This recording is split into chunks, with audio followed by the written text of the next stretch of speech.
For closing that cycle, plants uptake nutrients, we harvest the plants. There's still a lot of stored nutrients. Hola, me llamo Sofía Grajal Puche. Mi mamá es de Venezuela y mi papá es de España. Hello, my name is Sofía Grajal Puche. My mother's from Venezuela and my father's from Spain. And this is my lovely partner.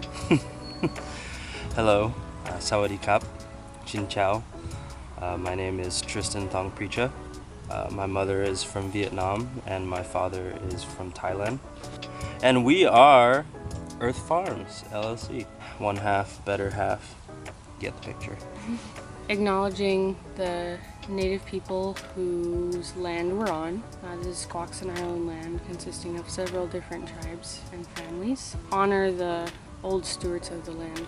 We also want to give thanks to all the people that helped us get here today, because we couldn't have done it without these people. We want to give a huge shout out to Caleb Poppy, Josh Reed Doyle, the collective here at the community that we're on, Conscious Culture Collective, David Greiner, Dave Muehlhausen. He was our teacher at the Practice of Organic Farming class at Evergreen State College. Tom Murphy. Folks over at Earth Farms LLC, specifically Aaron Sauerhoff and Rabbi. We also want to thank the land, the water, and the winged people, and the four-legged people, and the worm people, and all the people in between that actually help this ecosystem thrive. We couldn't have done it without them. Me and Tristan are earth signs, and we're earth protectors, and a play on words saying Mother Earth actually farms. One acknowledging that,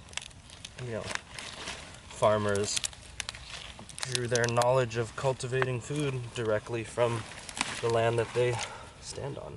So that's kind of why we went with it. Plus, we just like the name. So I'll give you a little bit of background. We were students at the time at Evergreen, coming out of Practice of Organic Farming class. Stoked about farming, really wanting to hit the ground running and start some kind of project. We didn't have any land, didn't have any money. We came up with the idea of starting Earth Farms as a platform to share knowledge about food systems and be able to sell food. So it started on the basis, in exchange of money for service, we'll help you set up your farm/food system and you pay us to do it. That was a really great vision at first. It didn't necessarily work out like that. We had a couple of projects that aligned with that vision, but for the most part, people really just wanted landscapers. We kind of ran with that because that's what was making us money. Our main goal wasn't just to make money, it was also to educate people with the knowledge that we had. We were in the process of decolonizing spaces by taking out invasive species and educating the people who live there, and that really was inspiring for us to continue the Earth Farms business. We tried to make these food share deals with the clients that we had. We would start the farm and then we would manage the farm or garden on people's properties, and the vision was educate and take food from each property to be able to sell like a CSA. Through that process, it changed the way that our business plan trajectory went, and we stopped maintaining the food systems but still building them on people's properties. Yeah, we were doing our landscaping. We were focusing more on our landscaping business, but always, keeping farming kind of at the forefront of, what we wanted to do. Ask questions around town of who has some land available to farm on. Through the grapevine, we heard that the original steward was leaving. Our former classmate and close friend Caleb Poppy had originally undertaken this project last season. We had found out that they were looking for some new stewards here. So he put a good word in for us. The organizer here at the Conscious Culture Collective. She wanted to move forward with us, and here we are. This has been the goal from the beginning. It's always been a huge vision of ours, not only to farm, but to encourage others to farm. Encouraging the movement of knowing where your food comes from, understanding what it is to have a relationship with the land as well as the food. We are continuing on the project that Caleb Poppy started. Our plan plan is to really set the stage for the community here to carry on after we're done. We've worked out with them that X amount of hours from the community will be allocated to actually doing the work here on the land. You know, we'll be able to teach them firsthand what it's like to be out in the field and work. The thing that we're really excited about for this farm is to show the community how to really make it regenerative. If this community could learn also how to seed save and make their own compost, they won't have to buy anything in the next coming years, which is what we really want to start educating people about. And also making our own amendments, like not having to buy lye and stuff, but grinding up our own oyster shells, like grinding up our own eggshells from the chickens that we have here, making compost piles. And we need to start using the stuff that's on the properties to make those things. All of these come from right there. All of the nutrients that these plants took up, you know, over time decompose. They'll turn into soil, therefore closing that cycle. You know, plants uptake nutrients, we harvest the plants. There's still, in here, there's still a lot of stored nutrients. So by harvesting what we need, making compost piles on site that we then put back onto the cultivation areas, we close that cycle and return what has been taken up by these plants to the soil to then be used for future plantings. Essentially mimicking what the forest already does. The status quo of farming, you know, chooses nowadays to outsource for inputs, outsource for mulch, when really it's all been here. A lot of the times, I mean, almost 100% of the time that we've worked with mulches that were from landscaping companies have so many weed seeds in them, and so you're planting new invasive species on your property instead of just using the resources that are on the property already. It seems kind of taboo, you know, especially when you really think about it within the framework of farming. You know, to me, it's really mind-blowing that the modality of how we cultivate food is paying corporate conglomerates for seed, nutrients, materials, etc., etc. Essentially what they're doing by buying all those nutrients, they're not actually building soil. We're just giving the amount of nutrients that are required for the plants to do their thing in the season. That's not regenerative. And then you have your crops, but then next year you have to do it just the same over and over and over again. So you're not really moving in a positive direction or feeding the system. And within the context of seed saving, like this is a really new thing to be buying seeds.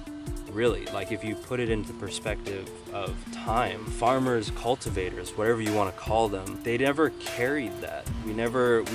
People never had to go and rely on somebody to provide them with seeds for their farm. You know, they cultivated plants, cultivated genetics, and saved those seeds so that for next year they would have better crops, they would have more acclimated crops. Right now we have a system in which you don't know anything about your genetics. You're not stewarding your genetics, you're not stewarding your plants, really. You're just going out, buying the seeds, putting them in the ground and hoping that they do the dang thing so that you can make some money. Caleb Poppy, the person who started this project, spent the better part of $600 on seeds alone. And this is a fairly small plot. This is maybe 3/4 of an acre. Not sustainable for the land, and it's not sustainable for the farmer, because they're not really turning a profit. People have been farming regeneratively for thousands of years. I think we have a lot to learn from specifically my education on natives from here and all the United States, how they honored the land. Natives from up here didn't farm like the ones down south did, but they also had huge gathering spots for berries and nuts, and also, you know, traditional ecological knowledge is about looking at what nature is doing, what those bird people are doing, what the bears are doing, you know, what the deer does, making what you're growing do that too. You know, every year the leaves fall and they create topsoil. Why would we change the way that Mother Nature has evolved through thousands of years? And so knowing our place in that, and also, you know, waking people up about who she is, about Mother Earth, and like what she does for the soil and the planet. And so we want to, in the future, have an educational farm, connect people with the relationship of the plants and the earth around them. Having a space for all people, but really we want to lift up our native people because they're true earth protectors and water protectors that are doing the dang work that we're very blind to. In the future, having our own farm, where we can invite communities to come and children and, natives and minority groups that don't have access to food to learn about where these things come from and actually having a relationship with the plants and animals around us. Lift up the communities that haven't had the opportunities to get that knowledge, to have a space to come eat fresh vegetables and learn about the relationship of each plant and all the animals in between. The biggest aspect to move forward in a good way with all the peoples is education. We really want to develop educational system here on the farm where we can invite daycares, really get the children involved in understanding the land and understanding their food and where it comes from and how it comes to be, because they will, just like every generation, the children who are growing up right now will eventually inherit all of the successes, all of the problems, all of the stewardship of this place that we call home.